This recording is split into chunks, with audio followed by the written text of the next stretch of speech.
Hey guys, this is Austin, and this laptop might have some of the best battery life in the world. So this is the Gram 13, and big shout out to LG for sponsoring this video. So not only is this supposed to have good battery life, but it's also a very lightweight laptop. So that Gram name isn't just for show. This guy weighs around a kilogram or just over 2 pounds. So inside the box, we get the laptop itself with a very handy little G to pick it up. Woo, that was meaty. Wow, that's actually really weirdly light. Continuing on, we actually have a lot of accessories, starting with a USB-C to Ethernet adapter? Really? So even though this is a 13-inch laptop, it's actually almost closer to an 11-inch laptop in footprint, as I shall demonstrate with this totally random, generic, no-name 11-inch laptop. I mean, I feel like I'm gonna keep saying this, but this is so lightweight. So what's cool is, even though it almost feels like it's plastic, this is actually magnesium. Or rather, it's a nanocarbon magnesium alloy. Ken made me put this on, by the way. He thought it would be funny. For such a thin laptop, there are actually quite a few ports. So on the left side, you'll find that there is a charging port, USB 3, HDMI, as well as USB-C. And if you flip it over, you'll find that there's one more USB 3 port, a headphone jack, as well as a micro SD card slot. I just like doing this.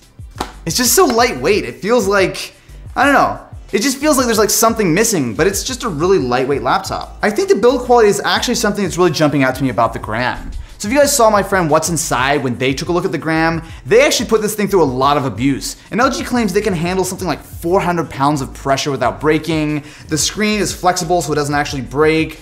It's, for something so lightweight, more durable than you would think. Inside, the Gram 13 is powered by a dual-core i5-7200U, which is based on Kaby Lake, so it's pretty much as new as it gets, 8 GB of memory, as well as a 256 GB SSD.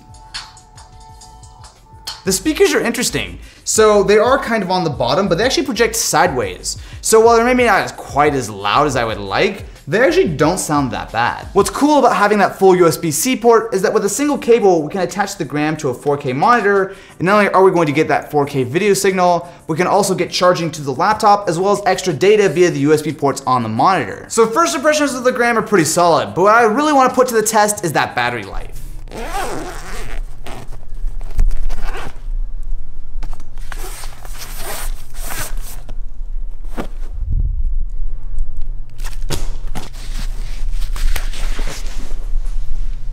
See you, Jimmy. I'm gonna keep this for the weekend. So the first thing that jumps out to me about using the Gram, especially as I travel, is that weight.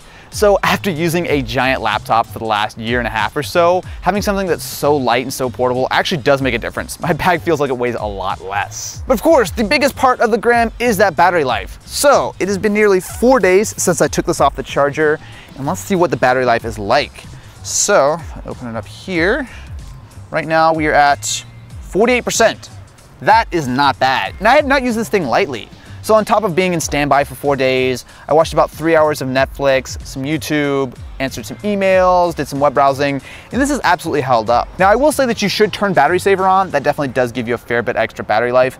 But with a laptop like this, it kind of makes you use it differently. So I was able to use the Gram one-handed with the touchscreen. Mind you, it's not maybe the most comfortable way of using a laptop in the world, but having something that's so lightweight with a touchscreen actually does work out pretty well. Performance is pretty snappy. So with that Kaby Lake Core i5 processor, it easily handles any kind of basic usage, and even more moderate stuff like Photoshop runs no problem. Now you won't want to do a lot of heavy gaming or especially video editing on this guy, but for pretty much 98% of what I do every day, it's completely fine. With a laptop like this, the inputs really do matter, and I don't really have any complaints about the Gram.